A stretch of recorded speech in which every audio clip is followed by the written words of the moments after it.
How you going, guys, and welcome to this episode of the Resto Shed. So this is a continuation of the Tough HQ series. In this episode we are going to be replacing the cowl panel. So I'm going to walk you guys through removing this panel, repairing the plenum area, which is currently not too flash. I'll paint up inside there and obviously replace this panel with an aftermarket one, so we don't have any more of this action going on underneath. So it might be a little bit hard to see, but where those squiggly lines is where the spot welds are. Now I'm just going to be grinding this cowl panel off, and basically what that does is it thins off the top layer, as you can see, using the grinding wheel, thinning it out and then hitting it with the spot weld splitter. Now you can obviously drill out these spot welds if you're going to be reusing the panel, but because I'm replacing this one, I decided it would be the quickest option to just grind it and then hit it with a spot weld splitter. But yeah, obviously you can't reuse the panel after you do that. If you're interested, go back through my older videos. I do have a video of unpicking a HQ cowl panel.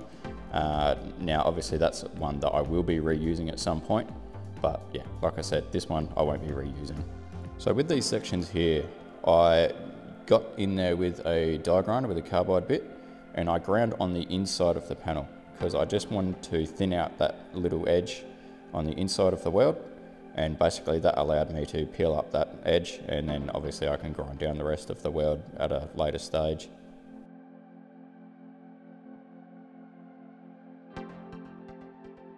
So as you can see, the cowl panel is starting to come off. Sometimes it's easier just to break it up into sections, and then you're kind of giving yourself a little bit more access to get to the second half of the panel, rather than try and separate it from, inside the cabin and down up behind the dash kind of thing. So there's a bit of a look inside the plenum. As you can see, this one's actually not too bad. It's just had a little bit of a crappy repair done on the passenger side. But yeah, apart from that, it was still pretty solid. So obviously I didn't need to replace the plenum, only replacing the cowl panel. So there's a bit of a look of the old section. Obviously we're not going to leave that one, we're going to replace it. So cardboard section, transfer it to steel. That's a 1.6 section right there, because that is a structural part of the pillar as per factory. Folded it all up. You're going to make sure you get that right, otherwise your cowl panel is not going to sit nicely on that corner. And then it's time to put a little bit of a patch in the plenum area. Now obviously those are a separate piece. A lot of people make that all into one section, which I'm not really a big fan of. I like to have that, that factory look, that structural, sectioning in there, for lack of a better word.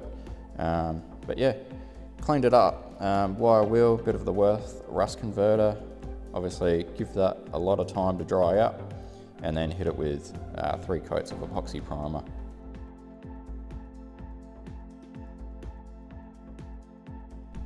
Now with the cowl panel, because I can easily just take that outside, I could just give it a quick little whip blast. Obviously I don't like leaving the black, E-coat, whatever you want to call it, that comes on these aftermarket panels. I'm not a big fan of it. A lot of the times I've stripped it off and there's been bits of rust under it, so where I can, I'll strip it off and, give it a good epoxy prime. And as you can see there, everything's all obviously clear-coated into place, so the cowl panels all sit where it's need to be. Trail fitness trims for the windscreen. All my front panels are aligned, because obviously your cowl panel is your baseline for all of that, so you want to set your cowl panel and then basically, refit your front panels, and then, once that's all pretty well sorted, you're pretty well, your cowl panel's in the right spot. The HQ to WB series do actually have a few locating holes on the cowl panel and the top of the rud support, but because this car's been modified and it's been crashed and repaired and so on and so forth, I didn't end up using those for alignment.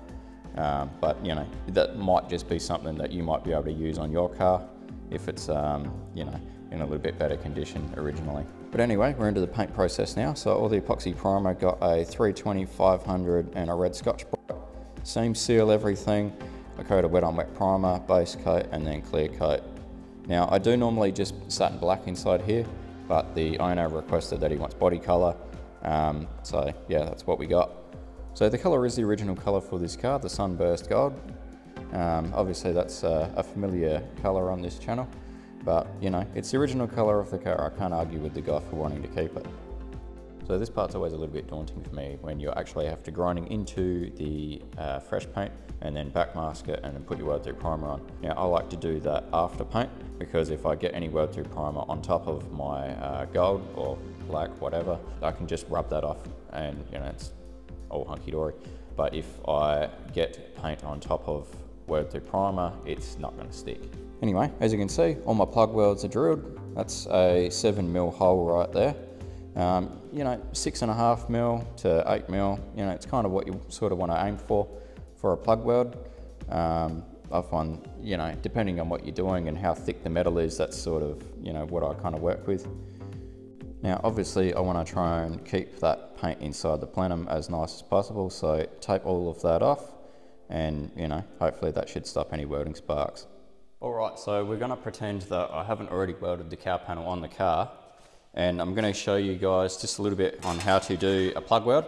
So as you can see, I've got my weld through primer on both of these pieces. This is obviously the top section.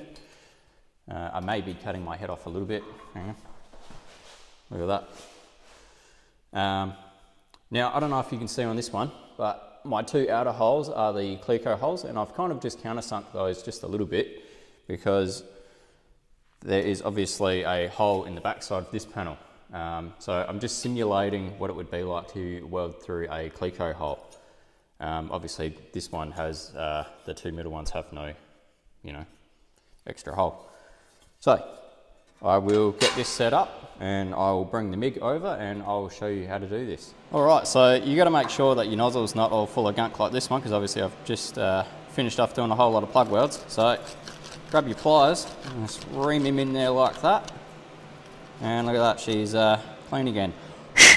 Beautiful. Anyway, we'll whack him back on.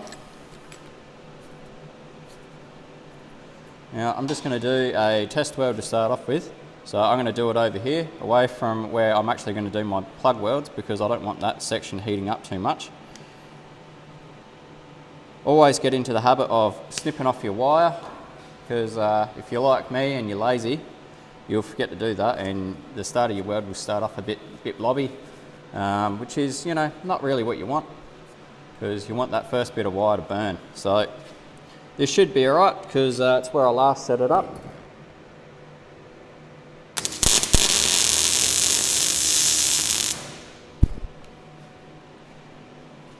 Yep, that sounds alright. So what you're going to want to do with your plug welds is you're going to want to start in the centre and make yourself a little circle. Now I don't always get a really nice looking plug weld, but if you make sure you start off in the centre, you're going to burn through into your base metal and then you're going to tie it into your top metal. So, I mean, it's not going to look aesthetically pleasing, but it's going to be a strong weld nonetheless.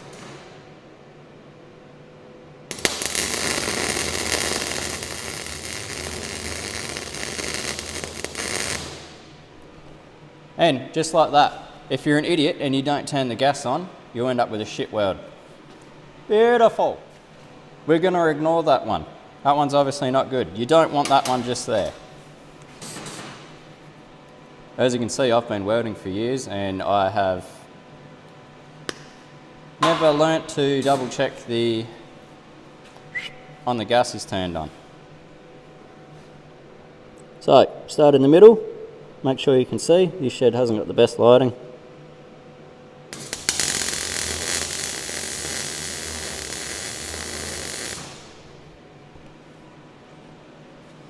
And just like that.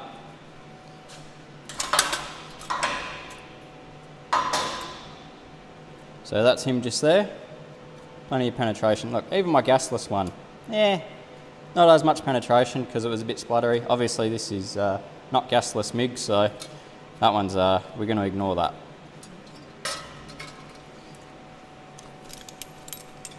So with these Cleco ones, because there is a hole in the middle, like I was saying, they're a little bit countersunk. So they're not as big of a plug weld. We'll make sure we clamp him. You always want to make sure it's a nice tight fit, because if it's not a tight fit,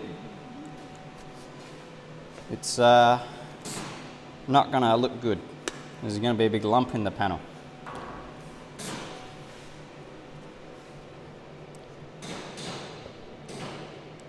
So start in the middle.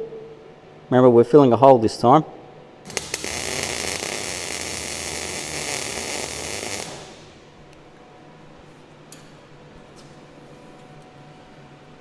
And we'll just do the next one.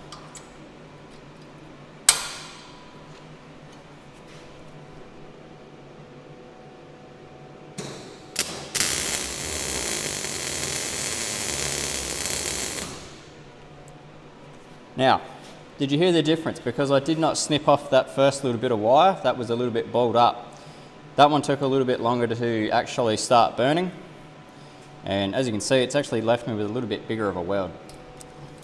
But as you can see, like, I mean, they're not pretty, but there's plenty of penetration on them. Excluding that one, because obviously that was kind of a stuff up. We'll just chalk that one up as what happens when you don't turn the gas on. Now I thought I'd give this a bit of a destruction test, so out with my hammer and spot weld splitter and see if I can break these apart. Now, if the metal around the spot weld breaks, to me that's a good plug weld. That's a nice strong weld, it's obviously bit in. It's the metal around the weld that's failing, not the plug weld itself. If your plug welds aren't sticking, well, obviously, you know, you need a little bit more practice on those. But as you can see, even, you know, as ugly as the spot welds were, not that they were horrible, but, you know, they bit in, they did their job, and, you know, like I said, the metal around the spot weld failed. It wasn't the spot weld itself just breaking off. So, pretty strong weld. Anyway, so now we're welding the car panel onto the car. Now, with a panel like this, you want to start in the middle and work your way outwards, because if you start on the ends, so if you start on the driver's side and the passenger side, what's going to happen is the panel is going to slightly grow, and what will happen is you end up with a bit of a lump right in the middle of the panel. So a lot of, you know, tension. So it'll be a bit harder to clamp down, and, you know, it may affect your fitment. So always start on the inside, work your way outwards. Always make sure your metal's clamped nice and tight. And, you know, hopefully if you follow those steps, you shouldn't have any problems.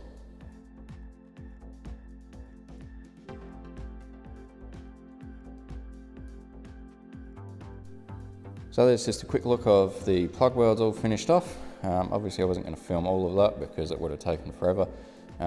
This is a bit of a lengthy process, trying to get them all, you know, staggered nicely, and, you know, not overheat the panel, that kind of thing. But anyway, with the plug welds done, it's time to knock the tops off with the 5-inch grinder with a grinding stone. Personally, I like to hit the plug welds with that first because it really chops the weld down flat rather than just rounding them off like if you were to go straight for your belt sander or your roll lock, something like that, or even a flap disc. Any of those three will not cut your welds down flat.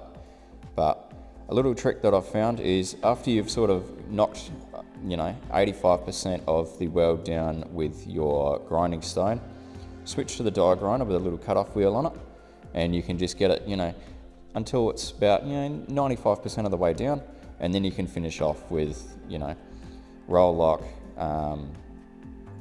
flap disc, or your, you know, little belt sander.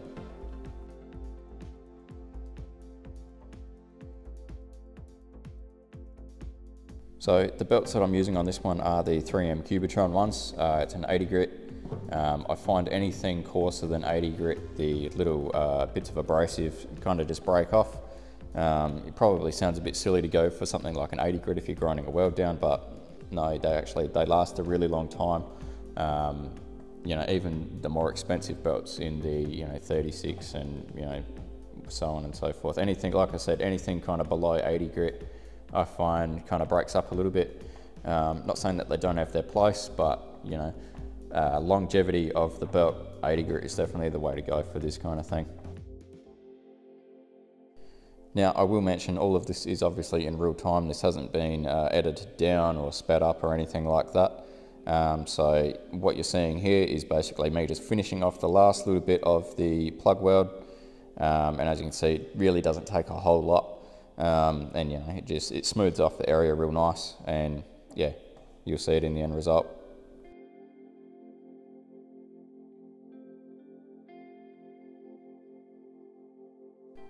Now with the roll lock, I do usually use a 36 grit disc first. You know, I find that's kind of just speeds up the process a little bit, and then I'll run over it quickly with the 80 grit just to kind of blend them in a little bit, you know, take away some of the heavier scratches. Look, you can probably just finish off with the 36 grit anyway. This top side of the cowl panel will end up getting a little bit of a blast anyway, so it's not really going to make or break it in the grand scheme of things, but I just find if you do finish off with 80 grit, it does look a lot better, you know, as you're sort of working on it in bare metal. So personal preference is, you know, to finish off in with the 80 grit, but you know, it's not the be all and end all if you don't. But anyway, that's the long and the short of it. As you can see, I mean, it comes up pretty well, nice in the end. A little bit more work to do in the doors just to get them gapped up, you know, 100%. But yeah, I was pretty happy with it overall. Anyway, I've got more content coming, so make sure you hit the subscribe button, like the video if you want to. And yeah, I'll see you in the next one. Thanks for watching, guys. Cheers.